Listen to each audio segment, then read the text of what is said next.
नमस्कार साथियों, आप सभी का स्वागत है हमारे चैनल स्टडी अड्डा 2.8 में। उम्मीद करती हूँ आप सब बढ़िया होंगे और अपनी पढ़ाई को अच्छे तरीके से कर रहे होंगे। तो इसके पहले जो हम लोगों ने किया था उत्तरी पर्वतीय प्रदेश को, उसके अंतर्गत हम लोगों ने हिमालय को देखा। उसके बाद हिमालय के भाग में हिमालय के अंतर्गत फिर हम ट्रांस हिमालय को देखा। उसके बाद बृहद हिमालय यानी महान हिमालय, फिर उसके बाद हमने लघु हिमालय, उसके बाद फिर हमने शिवालिक श्रेणी को कंप्लीट किया था। ठीक है, तो आज जो हमारा होगा हिमालय का प्रादेशिक विभाजन के अनुसार, आज हम किसको देखेंगे? हिमालय के प्रादेशिक विभाजन। ठीक है, किसको देखेंगे भैया? प्रादेशिक विभाजन। ठीक है, आज हम देखेंगे प्रादेशिक विभाजन। तो चलिए देखते हैं हमारा प्रादेशिक विभाजन क्या है।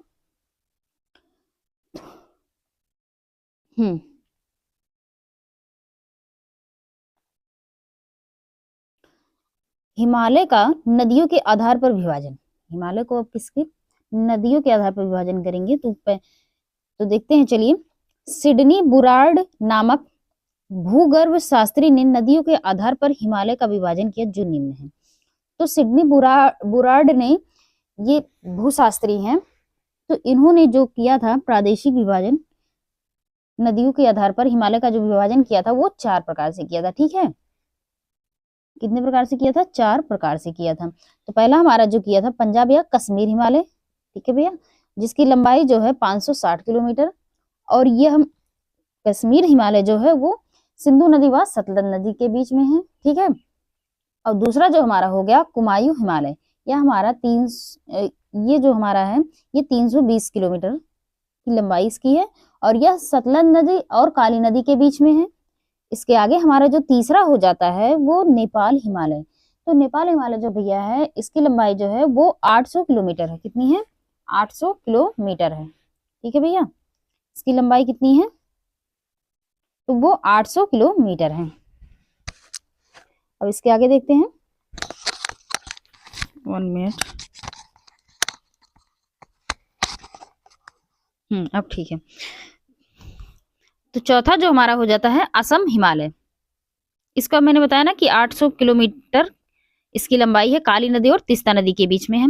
और चौथा जो हमारा असम हिमालय 720 किलोमीटर इसकी लंबाई है, तो ये तीस्ता नदी और दिहांग नदियों के बीच में स्थित है। ठीक है भैया, अगर इसकी विशेषता हम बताएं, जो कश्मीर हिमालय है तो इसकी विशेषता क्या है कि ये वैष्णो देवी और अमरनाथ एवं चराय शरीफ इसी क्षेत्र में है। कौन कौन से?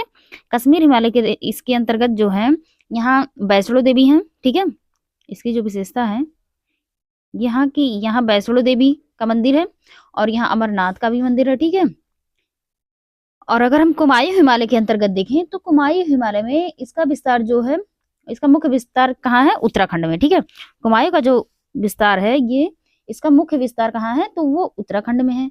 और इसमें क्या है कि नंदा देवी, कॉमेट, बद्रीनाथ, त्रिशूल और क्या है ये बांदरपूछ, इसकी जो है सब कुमायूं की ये जो है इसकी प्रमुख चोटियां हैं। ठीक है, और जो फूलों की घाटी एवं फूलों की घाटी का दून जो है यही स्थित है। ठीक है, ये जो है फूलों की घाटी जो है इसी कुमायूं हिमालय के अंतर्गत आता है। ठीक है, और अगर हम नेपाल हिमालय के अंतर्गत देखें तो नेपाल हिमालय की सभी चोटियां इसी क्षेत्र में हैं। हिमालय की जितनी भी चोटियां हैं वो सब कहाँ भैया? नेपाल हिमालय के अंतर्गत ही हैं। ठीक है, अब इसके आगे देखेंगे तो हम, जैसे अगर हम देखें तो इसके अंतर्गत जैसे एवरेस्ट हो गया, मकालू हो गया, कंचनजंगा और धौलागिरी। कौन कौन से भैया? जैसे मकालू हो गया, ठीक है, मकालू हो गया, कंचनजंगा हो गया, ये सब जो इत्यादि जितनी भी चोटियां हैं लगभग वो हिमालय के अंतर्गत ही आती हैं। ठीक है भैया, अगर हम असम में देखें तो असम में जैसे असम के अंतर्गत कई पहाड़ियां हैं। तो जैसे देखें हम ढपला हो गया, मिसमी हो गया, मिरी, अहोर, ये सब जो हमारी हैं ये पहाड़ियां जो है ये असम हिमालय के अंतर्गत आती हैं। ठीक है भैया, अब इसके आगे अगर हम देखें तो अभी मैंने बताया तो उसको हम देख लेते हैं। अब कश्मीर हिमालय में वैष्णो देवी मंदिर, अमरनाथ गुफा एवं चरार ए शरीफ, यानी जो ये चरार ए शरीफ है ये क्या है, मुस्लिमों का तीर्थ स्थल है। तो मुस्लिमों का तीर्थ स्थल भी कहाँ है, चरार ए शरीफ, तो ये भी कश्मीर हिमालय के अंतर्गत आता है। ठीक है भैया। अब इसके आगे अगर हम देखेंगे तो कुमायूं हिमालय मुख्य रूप से उत्तराखंड राज्य में स्थित है। कुमायूं हिमालय कहाँ है भैया, उत्तराखंड राज्य में स्थित है। इसकी प्रमुख चोटियां कौन कौन सी हैं, नंदा देवी, कॉमेट, त्रिशूल, बद्रीनाथ, केदारनाथ एवं बद्रपूछ, ये सब जो है ये हमारे कुमायूं हिमालय के अंतर्गत आती हैं।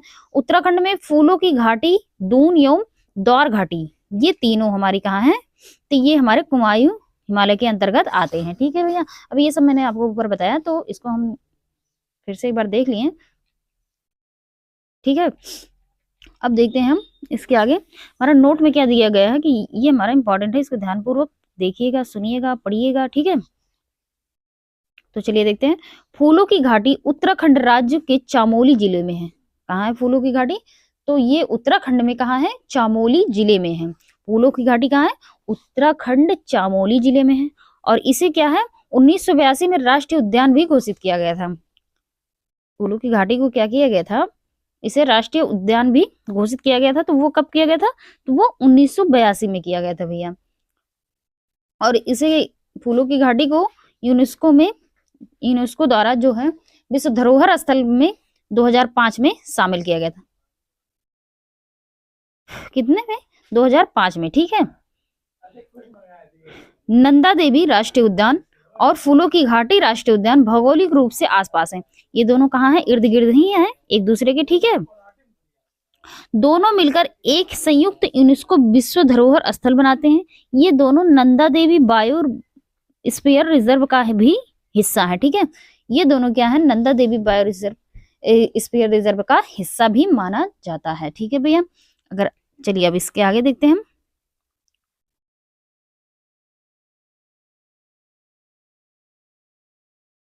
तो अभी हमने बताया था कि हिमालय की जो सभी ऊंची चोटियां जितनी है वो सब कहाँ है स्थित है भैया, नेपाल में। नेपाल में कहाँ, नेपाल हिमालय में। ठीक है।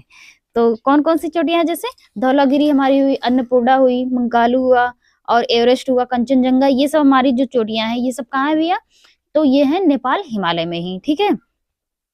तो इसके आगे अरुणाचल प्रदेश में 4 प्रमुख पहाड़ियां हैं और ये हमारी असम हिमालय के अंतर्गत आता है। ठीक है। तो वो कौन कौन सी चोटियां हैं, तो ये एक डफला हो गई, दूसरा होगा मिरी, ठीक है, और तीसरा अहोर, और चौथा है मिसमी। मिसमी यह जो है, यह नाम स्थानीय जनजातियों के नाम पर, ये जितने जो चारों पहाड़ियां हैं ये किसके नाम पे रखा गया है, तो ये जनजातियों के नाम पर इन चारों पहाड़ियों के नाम रखा गया है। ठीक है भैया। इसके आगे देखते हैं।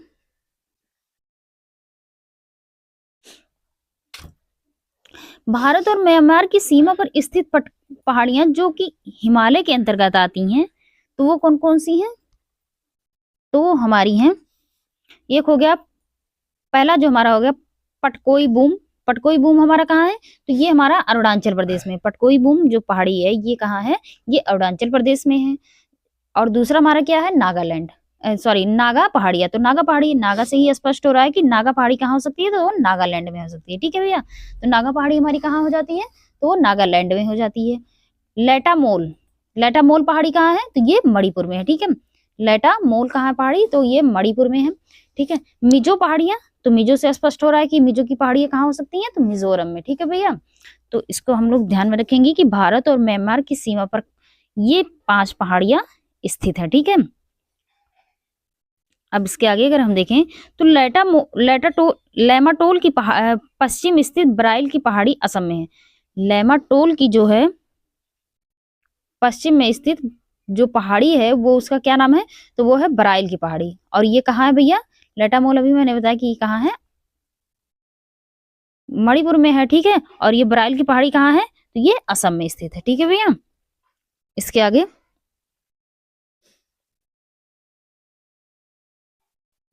खासी पहाड़ी पर ही मेघालय की राजधानी शिलोंग और चेरापूंजी स्थित है। खासी की पहाड़ी पर क्या है, क्या क्या है, तो यहाँ पे जो है मेघालय की राजधानी शिलांग और चेरापूंजी। तो मेघालय की राजधानी क्या है, शिलांग और चेरापूंजी। ठीक है। ये खासी की पहाड़ियां हैं। ठीक भैया। इसके आगे मेघालय राज्य में पश्चिम से पूर्व की ओर गारो, खासी एवं जैंतिया की पहाड़ियां स्थित हैं। ये इंपॉर्टेंट है, इसको ध्यान में रखिएगा कि मेघालय राज्य की पश्चिम से पूर्व की ओर जो पहाड़ी है वो हमारी क्या है, तो वो गारो है, खासी है और जैंतिया। ठीक है भैया, तो ये 3 पहाड़ियां हमारी इंपॉर्टेंट है। इन पहाड़ियों के नाम भी अस्थायी जनजातियों के नाम पर, ये जो हमारी गारो, खासी और जैंतिया है, ये पहाड़ी के नाम जो है ये जनजातियों के नाम पे रखा गया, और ये जनजातियां, गारो खासी जनजातियां भी पाई जाती हैं। ठीक है, इसके आगे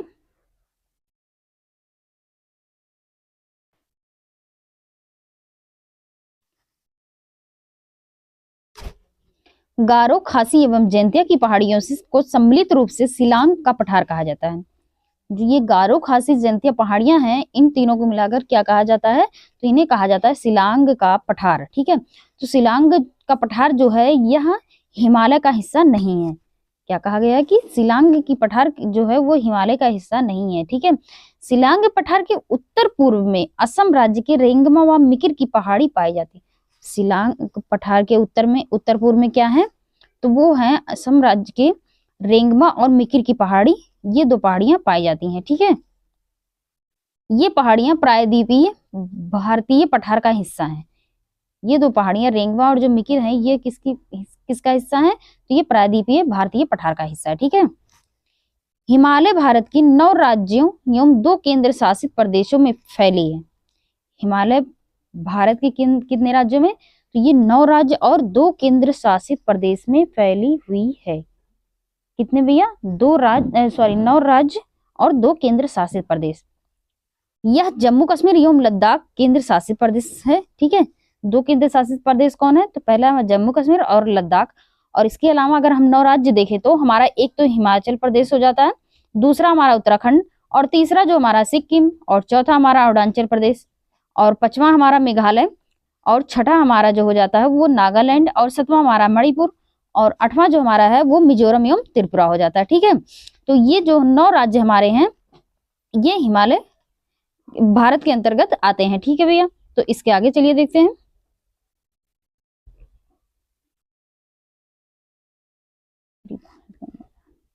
हाँ, तो अब क्या होगा हमारा, तो ये हमारा यहाँ से स्टार्ट होता है हमारा उत्तरी भारत का मैदान। क्या स्टार्ट करेंगे अब हम, उत्तरी भारत का मैदान। ठीक है, उसको देखेंगे क्या है, किस तरीके से।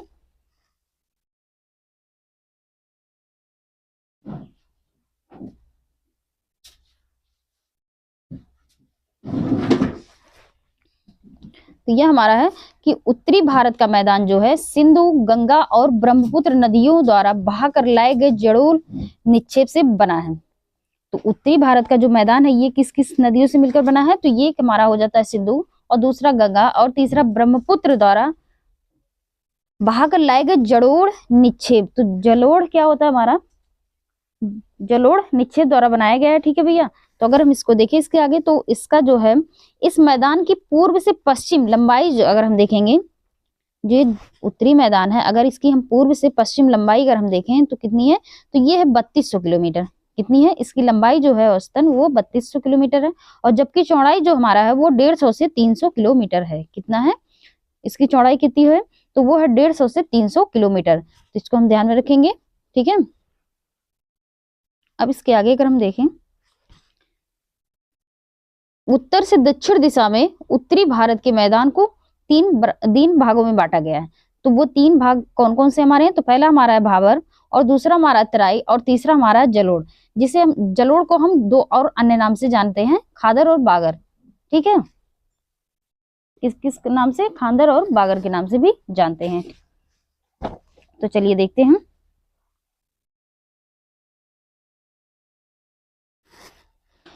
तो पहला हम देखेंगे भाबर। भाबर क्या है, इसको जानते हैं कि क्या है, कैसे है, किस प्रकार। ये जो भाबर है हमारा ये हिमालय क्षेत्र से लगा हुआ है। किससे है, भाबर हमारा हिमालय क्षेत्र से लगा हुआ है, जिसका निर्माण जो है, भाबर का निर्माण कैसे होता है कि ये बड़ी चट्टानें जो होती हैं उनसे होता है। ठीक है, किससे होता है, तो इसका जो निर्माण होता है वो बड़ी चट्टानों से इसका भाबर का निर्माण होता है। यहाँ कंकड़ और पत्थर अत्यधिक मात्रा में पाए जाते हैं। यहाँ क्या होता है कि जो कंकड़ और पत्थर होते हैं यहाँ अत्यधिक मात्रा में पाए जाते हैं। ठीक है, इसकी जो चौड़ाई अगर हम देखें तो वो 8 से 10 किलोमीटर चौड़ी और पतली होती है। कितनी होती है? 8 से 10 किलोमीटर चौड़ी और पतली होती है, जो शिवालिक गिरिपाद के समांतर फैली होती है, जो शिवालिक के समांतर फैली होती है। ठीक है, जैसे उस दिन मैंने बताया था कि ये हमारा हिमालय बृहद, उसके बाद मध्य हिमालय, लघु हिमालय मतलब था, उसके बाद शिवालिक था, इसके बाद ये जो था, तो ये भाग जो हमारा था ये क्या, यही बता रहा है कि ये शिवालिक के गिरिपाद के समांतर होती है। ठीक है, अब इसके आगे अगर हम देखें तो हमारा हो जाता है हिमालय पर्वत श्रेणियों से बाहर निकलती नदियां यहाँ पर भारी एवं बड़े सैलों और गोलाशम यानी गोल का चिकना पत्थर जमा करती हैं।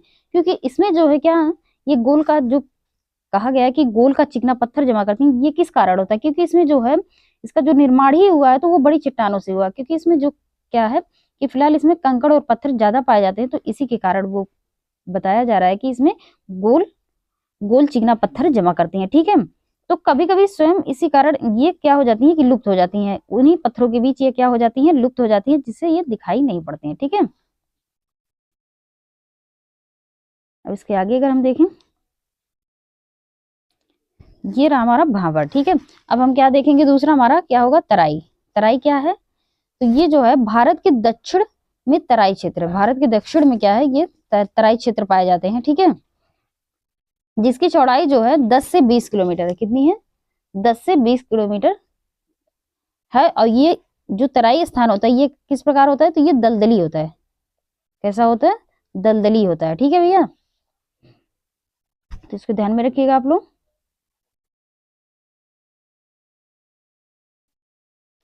भाबर क्षेत्र में लुप्त नदियां इस क्षेत्र में धरातल पर निकलकर प्रकट होती हैं। पहले तो ये क्या होता है, भाबर क्षेत्र में लुप्त हो जाती हैं। ठीक है, फिर उसके बाद जब धरातल पे आती हैं तो ये दिखाई देने लगती हैं। ठीक है, यह नदियां जो होती हैं निश्चित वाहिकाएं नहीं होती, इन नदियों में क्या होता है, निश्चित वाहिकाएं नहीं होती। ये अनूप यानी जल से घिरा हुआ और दलदली, अभी मैंने बताया ना कि ये दलदली होती हैं। ठीक है, तो ये जल से घिरी होती हैं और दलदली होती हैं, जिसे क्या कहा जाता है, तराई कहते हैं। ठीक है, यह क्षेत्र प्राकृतिक वनस्पति से ढका रहता है। किससे ढका रहता है? तो ये प्राकृतिक वनस्पति से ढका रहता है, और यहाँ घास के मैदान भी पाए जाते हैं। ठीक है, यहाँ प्राकृतिक वनस्पतियां और घास के मैदान भी पाए जाते हैं। और ये क्षेत्र जो होता है अत्यधिक नम होता है और घने जंगलों से आच्छादित होता है। ठीक है, क्या होता है, नम होता है और घने जंगल भी इसमें पाए जाते हैं, क्योंकि यहाँ क्या होता है, यहाँ अत्यधिक वर्षा होती है। कितनी? यहाँ बहुत अत्यधिक मात्रा में वर्षा होती है, इसलिए यहाँ दलदली पाया जाता है। ठीक है, और नम भी स्थान होता है। और यहाँ क्या होता है कि जैसे विभिन्न प्रकार के जो हैं वन्य प्राणियों के घर भी यहाँ पाए जाते हैं। ठीक है भैया, इसको ध्यानपूर्वक आप लोग देखिएगा और पढ़िएगा। अब देखिए इसके आगे हम देखेंगे जलोढ़। जलोढ़ हमारा क्या है, तराई से दक्षिण में मैदान है, तराई से के दक्षिण में यह मैदान है। जलोढ़ हमारा कहाँ है, तराई के दक्षिण में। तो ये जो हमारा होता है, जैसे जैसे इंडिया का मैप, तो ये हमारा जो होता है ये जलोढ़ होता है। ठीक है, उत्तर भारत में सॉरी यहाँ जो पुराने एवं नए जलोढ़ से बना होने के कारण यह क्या कहलाता है, बांगर और खादर कहलाता है। क्या कहलाता है? यह जो है जलोढ़ जो हमारा है यह नए जलोढ़ से बने होने के कारण क्या कहलाता है, बांगर और खादर।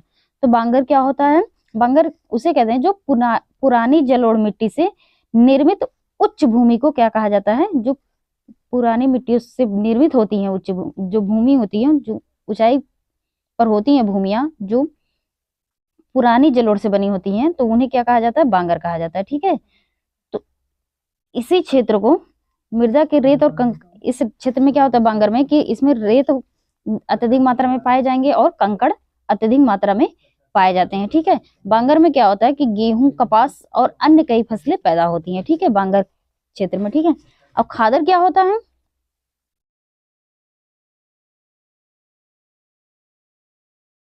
तो खादर हम उसे कहते हैं जो प्रतिवर्ष बाढ़ों के दौरान मृदा की नई परत जमा होने से नदियों के बाढ़ के मैदान होते हैं, उन्हें क्या कहते हैं, तो उन्हें खादर कहते हैं। ठीक है, यहाँ जो होती है, यहाँ सघन खेती वह घनी आबादी वाली खेती होती है, ठीक है, तो उसे ही हम खादर कहते हैं। ठीक, उत्तर भारत के मैदान में बहने वाली नदियां और अपने मुहाने पर बड़े बड़े डेल्टा का निर्माण करती हैं।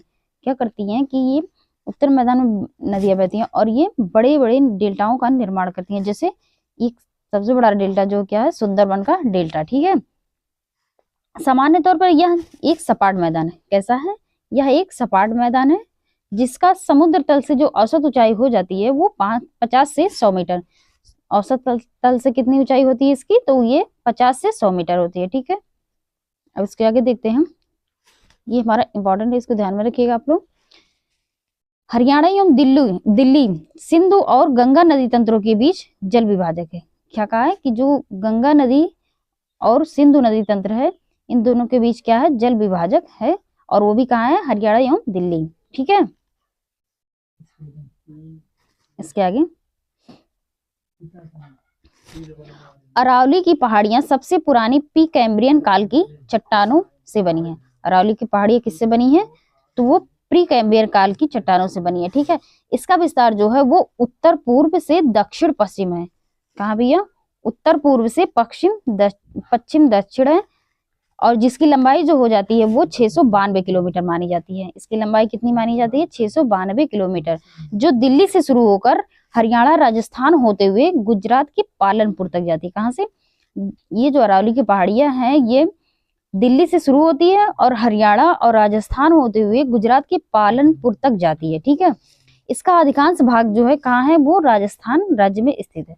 सबसे ज्यादा इसका अरावली की सबसे ज्यादा जो भाग है वो कहाँ है, तो वो राजस्थान में स्थित है। और राजस्थान के अंतर्गत सबसे ज्यादा कहाँ है, तो वो उदयपुर में है, और न्यूनतम जो है अगर हम कम देखें तो इसका अजमेर में है। ठीक है, सबसे ज्यादा उदयपुर में है इसका विस्तार, और सबसे कम जो है ये अजमेर में है। ठीक है, इस पहाड़ी की सबसे ऊंची चोटी कौन सी है, तो वो है माउंट आबू।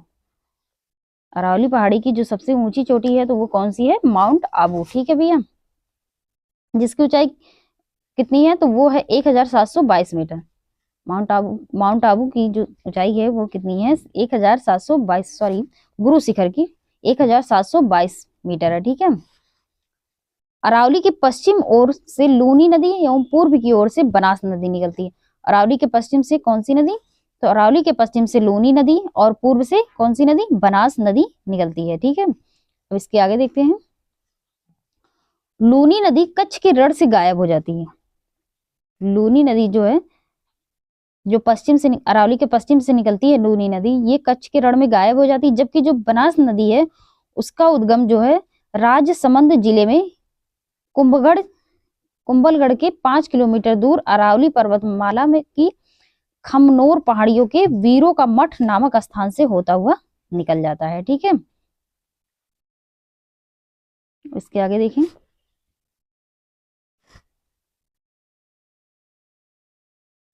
ये हमारा इंपॉर्टेंट है, इसको ध्यान में रखिएगा। वैसी नदी जो जमीन में लुप्त हो जाती है उसे द रिवर ऑफ इन्फॉल्मेंटल कहते हैं। ठीक है, इसको ध्यान में रखिएगा।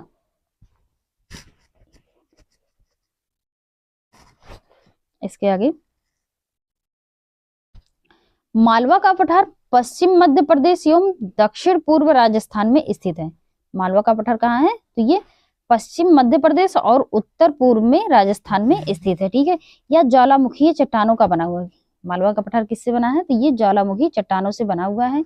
यह पठार, इसका आकार कैसा है, तो इसका आकार जो है वो त्रिभुजाकार है। ठीक है, मालवा का पठार जो है इसका आकार कैसा है, तो वो त्रिभुजाकार है, और इसकी जो ढलान है वो उत्तर पूर्व की ओर है। कैसी है, मालवा की पठार की ढलान जो है वो किस तरफ है, तो वो उत्तर पूर्व की ओर है। ठीक है, इसके उत्तर में विंध्याचल पर्वतमाला, और दक्षिण में क्या है, सतपुड़ा, और पश्चिम में गुजरात की सीमा एवं पूर्व में क्या है, बुंदेलखंड की उच्च भूमि। तो उत्तर में हमारा क्या हो जाता है, मालवा के पठार के उत्तर में तो विंध्याचल पर्वतमाला हो जाती है, और दक्षिण में जो हमारा सतपुड़ा, और पश्चिम में गुजरात की सीमा, और पूर्व में क्या है, बुंदेलखंड की उच्च भूमि। ठीक है भैया, इसके आगे, यहाँ काली मिट्टी पाई जाती है। मालवा के पठार में कैसी मिट्टी पाई जाती है, तो काली मिट्टी पाई जाती है। ठीक है, जो कपास और सोयाबीन की खेती के लिए उपयुक्त मिट्टी है, ठीक है। यहाँ सब अत्यधिक मात्रा में क्या होता है, कपास और सोयाबीन, ठीक है। और मालवा के पठार की जो सबसे ऊंची चोटी हमारी हो जाती है वो क्या हो जाती है, सिगार। क्या हो जाती है, सिगार। और सिगार की ऊंचाई कितनी है, तो वो है 881 मीटर। कितनी है, 881 मीटर सिगार की ऊंचाई हो जाती है। इस पर और मालवा के पठार से जो जो नदियां निकलती हैं उन नदियों के क्या नाम है, तो एक तो हमारा चंबल हो जाता है, दूसरा बेतवा, और तीसरा हो जाता है सिप्रा, चौथा काली सिंध, और पांचवा जो हमारा है वो पार्वती। तो ये 5 नदियां हमारी मालवा के पठार से निकलती हैं, ठीक है। इसके आगे